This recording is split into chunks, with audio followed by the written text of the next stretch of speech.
नमस्कार दोस्तों, BNA network के YouTube चैनल पर आपका स्वागत है। आज हम थोड़ी सी चर्चा करेंगे दिल्ली के मुख्यमंत्री मिस्टर केजरीवाल की। मिस्टर केजरीवाल को सुर्खियों में रहने की बहुत आदत है और मुझे लगता है धीरे धीरे अब वो उनकी सुर्खियां उनकी कुर्सी के लिए घातक सिद्ध होने जा रही हैं। अपनी ईमानदारी का ऐसा चोला ओढ़कर जो केजरीवाल ने सत्ता हासिल करी है, आज हम उसके बारे में थोड़ी सी चर्चा कर रहे हैं। आबकारी नीति, जी हां, दिल्ली की आबकारी नीति, देश की जनता पूरी तरह से वाकिफ है कि दिल्ली में एक आबकारी नीति बनाई गई और उसमें पुरानी नीति को दरकिनार करके नई नीति का मिश्रण किया गया और वो मिश्रण भ्रष्टाचार का मिश्रण किया गया। 2 दिन पहले मनीष सिसोदिया को जब सीबीआई ने गिरफ्तार किया तो केजरीवाल साहब और उनकी टीम ये समझ नहीं पा रही थी कि अब आगे क्या होगा। वो आज तक भी केजरीवाल हो या उनकी पूरी टीम हो, अपने दोनों मंत्रियों को कट्टर ईमानदार बता रहे हैं। हां, 2 दिन से उन्होंने ये कहना तो छोड़ दिया है कि किसी को भारत रत्न देना चाहिए था और किसी को शिक्षा के मामले में रत्न देना चाहिए था। 2 दिन से अब उन्होंने ये बातें तो कहना छोड़ दी हैं, लेकिन अब भी केजरीवाल और केजरीवाल की टीम दोनों मंत्रियों को कट्टर ईमानदार की संज्ञा दे रहे हैं, भगत सिंह के अनुयायी बता रहे हैं। जहां तक मैं समझता हूं कि ये दोनों मंत्री तो सिर्फ मोहरा मात्र तक हैं। जब सीबीआई की जांच और ईडी की जांच धीरे धीरे आगे बढ़ेगी तो मिस्टर केजरीवाल इसमें फंसते हुए नजर आएंगे। और जहां तक केजरीवाल की बात है, मैं तो स्वयं उनसे मिला हूं। अन्ना के आंदोलन से जुड़ा था तो जब मेरी मुलाकात मिस्टर केजरीवाल से हुई थी, लेकिन मुझे तो कुछ ही माह लगे कि मैं केजरीवाल साहब को समझ गया ये किस प्लेनेट से उतरकर आए हैं। मैं ये मजाक नहीं कर रहा। हिंदुस्तान का कोई प्राणी उन्हें समझ नहीं पाएगा। मैं भी नहीं समझ पाया था। उनकी बात करने की स्टाइल, वो कब हंसते हैं, कब गुमसुम हो जाते हैं, ये आपको 2 सेकंड के अंदर, सिर्फ मात्र 2 सेकंड के अंदर ये 2 रूप आपको देखने के लिए मिल जाएंगे। ये वो केजरीवाल हैं। जब मैंने इनको जाना तो मैं इनसे अलग हो गया। खैर, इस बारे में चर्चा तो हम विस्तृत रूप से कभी और करेंगे कि हमारे साथ क्या घटना घटित हुई थी। ये आज बताने का विषय नहीं है, लेकिन धीरे धीरे जो इन्होंने टीम बनाई थी, जो आपके संस्थापक सदस्यों की टीम थी, वो धीरे धीरे इनसे अलग होती चली गई। उसका एक ही कारण था, या तो वो लोग केजरीवाल को समझते जा रहे थे या केजरीवाल ये समझ रहे थे कि मेरे बारे में इन लोगों को जानकारी उतनी होती जा रही है जितनी होनी नहीं चाहिए थी। उसमें प्रख्यात वकील शांति भूषण हो, प्रशांत भूषण हो, किरण बेदी जी हो, कुमार विश्वास जी हो, ये सब लोग धीरे धीरे करके अलग होते चले गए। और जब राज्यसभा में इनको अपने सांसद भेजने थे तो इन्होंने आपके सदस्यों को, आपके मतलब आम आदमी पार्टी के सदस्यों को सांसद नहीं बनवाया, बल्कि उन्हें बनवाया जिन्होंने मोटी धनराशि केजरीवाल को दी। कोई उद्योगपति हैं, कोई बड़े उद्योगपति हैं। इस तरह से उन लोगों को सांसद बनाकर राज्यसभा में भेजकर अपने कर्मठ कार्यकर्ताओं को इन्होंने धोखा दिया। धीरे धीरे ये परतें अभी और खुलेंगी कि किस तरह से आम आदमी पार्टी का उदय हुआ और कितनी जल्दी उदय हुआ और कितनी जल्दी इस आम आदमी पार्टी का पतन होने जा रहा है। हमें दाद देनी पड़ेगी सीबीआई की। जिस तरह से सीबीआई ने जांच करी, सिर्फ 3 मुख्य बिंदु हैं जिससे सीबीआई मनीष सिसोदिया तक पहुंच सकी, वरना जिस तरह का घोटाला, जिस तरह का करप्शन मिस्टर केजरीवाल और उनकी पार्टी ने किया है, वो पकड़ में आने वाला नहीं था। संजय सिंह तो बोल रहे थे सिसोदिया का लॉकर खुलवाया, गांव की जमीन, गांव के मकान में तहकीकात कराई गई, दिल्ली के बंगले पर तहकीकात हुई, लेकिन झुंझुना मिला जी, झुंझुना मिला। लेकिन हमें सीबीआई को मानना पड़ेगा कि 3 बिंदु के आधार पर वो सिसोदिया के गिरेबान तक पहुंच पाई है। अब उसमें एक अधिकारी हैं दिल्ली सरकार के, एक कारोबारी हैं जो इस शराब घोटाले में शामिल थे, वो अब सरकारी गवाह बन चुके हैं, और एक कंप्यूटर में जो इन्होंने उस घोटाले के ड्राफ्ट तैयार किए थे, आबकारी नीति के अपनी नीतियां ड्राफ्ट की थी, वो एक ड्राफ्ट सिसोदिया के कंप्यूटर से मिल चुका है। अब सिसोदिया सीबीआई कस्टडी में है। 2 दिन पहले जब सीबीआई ने उन्हें गिरफ्तार किया, कोर्ट में पेश किया, तो 5 दिन की रिमांड सीबीआई को मिल गई। जब तक केजरीवाल चिल्ला चिल्ला कर कह रहे थे कट्टर ईमानदार हैं जी, कट्टर ईमानदार हैं। एक तो ये जी लगाना नहीं भूलते,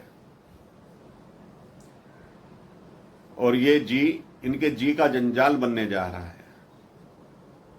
ये मिस्टर केजरीवाल परसों तक, उनकी टीम परसों तक इनको भारत रत्न, सत्येंद्र जैन को भारत रत्न देने की मांग कर रही थी, और 9 माह हो गए सत्येंद्र जैन को हवालात में। उनके कुछ दिन पूर्व कुछ वीडियो वायरल भी हुए थे कि वो जेल में मालिश करवाते हुए पाए गए। उनका खाना 5 स्टार होटल से जाता है। इस तरह के वीडियो कट्टर ईमानदार व्यक्ति के लिए वायरल हो रहे थे, लेकिन केजरीवाल जी के कानों में तो जूं तक नहीं रेंग रही थी। उन्होंने तो जो किताब पढ़ी है वो आपने और हमने नहीं पढ़ी है। उस किताब में 2 ही शब्द लिखे हुए हैं। एक छोटी सी आपको कहानी बताता हूं। एक बच्चा एक किताब लिखता है और उसमें लिखता है घोड़ा चला, और एक जगह लिखता है घोड़ा रुका। तो जब उसने अपनी किताब का विमोचन करवाया तो लोगों ने कहा कि इसमें आपने बेटे सिर्फ 2 ही शब्द लिखे हैं कि घोड़ा चला और घोड़ा रुका, बीच में आपने कुछ क्यों नहीं लिखा। तो बच्चे ने जवाब दिया, जब घोड़ा चला तो घोड़ा दौड़ रहा था, दौड़ रहा था, दौड़ रहा था, अंत में आकर वो रुक गया। यही केजरीवाल कर रहे हैं। कट्टर ईमानदार हैं जी, कट्टर ईमानदार हैं जी। लेकिन 2 दिन से उनकी परेशानी अब बढ़ती जा रही है। मैं आपको बताऊं, अब मिस्टर सिसोदिया जो बलि के बकरे बनाए गए हैं, हो सकता है कि वो ईमानदार हों, उन्होंने केजरीवाल के कहने से ही ये सब कुछ किया है, जैसा मुझे प्रतीत हो रहा है। वो करना नहीं चाह रहे होंगे, लेकिन पार्टी को फंड की जरूरत थी। गुजरात में चुनाव लड़ना था, हिमाचल में चुनाव लड़ना था, पैसे की व्यवस्था करनी थी, और पार्टी को चलाने के लिए भी तो फंड की जरूरत होती है। तो मिस्टर केजरीवाल ने अपने राइट हैंड और लेफ्ट हैंड, 2 व्यक्ति, सत्येंद्र जैन और मिस्टर सिसोदिया को अपने जाल में फंसाया, और ये दोनों कट्टर ईमानदार व्यक्ति उनके जाल में फंस गए। अब फंसने के बाद जब सीबीआई का समन पहुंचता है तो जोर जोर से शोर मचाने लगते हैं, भाजपा हमें फंसा रही है, शहंशाह आलम हमें फंसा रहे हैं, हमारे से डर गए हैं। अरे केजरीवाल साहब, आप तो मोदी साहब के सामने चुनाव लड़के हार चुके हैं। अभी 3 राज्यों में चुनाव हुए, आपकी पार्टी ने वहां एक भी कैंडिडेट खड़ा नहीं करा। तो आप प्रधानमंत्री अगले लोकसभा चुनावों के बाद कैसे बनेंगे? कितने कैंडिडेट आप चुनाव में उतारिएगा? इसका जवाब उनके पास नहीं है, लेकिन ढोल ऐसा बजाएंगे कि हमारी लोकप्रियता बढ़ रही है जी, हमसे सब घबरा गए हैं जी। ये केजरीवाल 9 महीने तक सत्येंद्र जैन से इस्तीफा नहीं लेते हैं। अगर ये पहले इस्तीफा ले लेते तो इससे मनीष सिसोदिया का मोराल डाउन हो जाता। जितने दिन मनीष सिसोदिया बचे रहे, उसके पीछे एक ही कारण था कि इन्होंने सत्येंद्र जैन का इस्तीफा नहीं लिया। अगर इस्तीफा हो जाता तो मनीष सिसोदिया को अपना भविष्य उसी वक्त नजर आ जाता जो उन्हें 2 दिन से दिखाई दे रहा है। अब चूंकि मनीष सिसोदिया भी कस्टडी में चले गए, केजरीवाल समझ गए कि अब तो ये भी लंबे जाएंगे, और इन्होंने एक दूसरी चाल चली, जो कुछ दिन पहले मनीष सिसोदिया से लेटर लिखवाया, इस्तीफा लिखवाया, कुछ बातें इस तरह की लिखवाई कि जिससे ये पत्र वो प्रकाशित करेंगे तो जनता में सहानुभूति प्राप्त हो सके। और कस्टडी में जाने के बाद ही केजरीवाल साहब ने इन दोनों का इस्तीफा मंजूर कर लिया। अब केजरीवाल साहब की अगली चाल होगी, जब इनके ऊपर आरोप सिद्ध होंगे तो केजरीवाल साहब कहेंगे कि मुझे बहुत देर से पता लगा कि ये तो कट्टर बेईमान थे, इसीलिए मैंने इनका इस्तीफा लिया था, और इन दोनों को बलि का बकरा बना दिया गया है। अगर ये पाक साफ होकर, अभी पहली बात तो पाक साफ इतनी जल्दी कोर्ट से बरी होने वाले नहीं है, और इतने केजरीवाल 2 अपने मंत्री और दिल्ली सरकार में नियुक्त भी कर देंगे। अब बलि के बकरे ये बेचारे दोनों, सत्येंद्र जैन और मनीष सिसोदिया, जब तक केजरीवाल को समझेंगे जब तक बहुत देर हो चुकी होगी। लेकिन ये तो है कि केजरीवाल अब कुछ समय तक थोड़ा शांत भी रह सकते हैं। चिल्लाएंगे तो जरूर, क्योंकि उनको आगे की राजनीति करनी है, उन्हें सपने आते हैं प्रधानमंत्री बनने के। अगर सीबीआई जिस तरह से मनीष सिसोदिया तक पहुंची है, अभी तो ईडी की एंट्री नहीं हुई है, अभी बात सीबीआई की ही करेंगे। अगर उसी तरह सीबीआई ने कार्य जारी रखा, जांच जारी रखी, तो 2024 के चुनाव से पहले अरविंद केजरीवाल भी सीबीआई की गिरफ्त में होंगे, क्योंकि बहुत कुछ प्रूफ सीबीआई को प्राप्त हो चुके हैं, जो अभी वो सार्वजनिक नहीं करेंगे।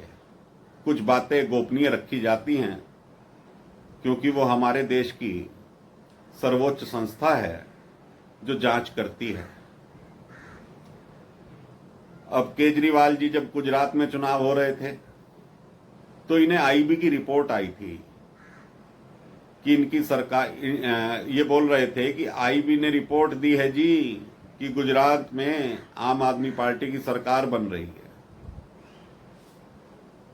अभी जब मनीष सिसोदिया गिरफ्तार हुए तो बोल रहे थे अजी कुछ अफसर ऐसे हैं जी सीबीआई के जो मनीष को गिरफ्तार नहीं करना चाहते थे, लेकिन मोदी के कहने से इन्हें गिरफ्तार किया जा रहा है। अब आप ये बताइए कि सब कुछ क्या केजरीवाल की जेब में है? जिस तरह की वो बातें जनता के बीच या मीडिया के सामने करते हैं, मीडिया को भी सोचना चाहिए, उनसे जवाब तलब करना चाहिए कि उन नामों का खुलासा करें कि आईबी की रिपोर्ट कहां से आई थी, किसने दी थी। केजरीवाल तो बताएंगे नहीं, लेकिन मीडिया तो पूछ सकता है। और मीडिया को किस तरह से इन्होंने मैनिपुलेट करके रखा है कि इनकी छोटी से छोटी खबर भी मीडिया पर लाइव दिखाई जाती है। मैं तो आज इतना ही कहूंगा, जो केजरीवाल जी ने बीज बोए थे अब वो वृक्ष का रूप ले रहे हैं और धीरे धीरे उनके कदम भी जेल की तरफ बढ़ रहे हैं। आज के लिए मैं आपसे इतनी ही चर्चा कर रहा हूं। अगले अंक में किसी और मुद्दे पर मिलेंगे। अगर मेरी बातें आपको, मेरे विचार आपको पसंद आ रहे हों तो इस चैनल को लाइक जरूर कीजिए, शेयर जरूर कीजिए और सब्सक्राइब कीजिए। और मिस्टर केजरीवाल के बारे में मैं पूरा 1 घंटे का एपिसोड बनाऊंगा और इनके कुछ कार्य इस तरह के बताऊंगा कि जो केजरीवाल भी सोचने पर मजबूर हो जाएंगे। तो आज के लिए इतना ही। जय हिंद, वंदे मातरम।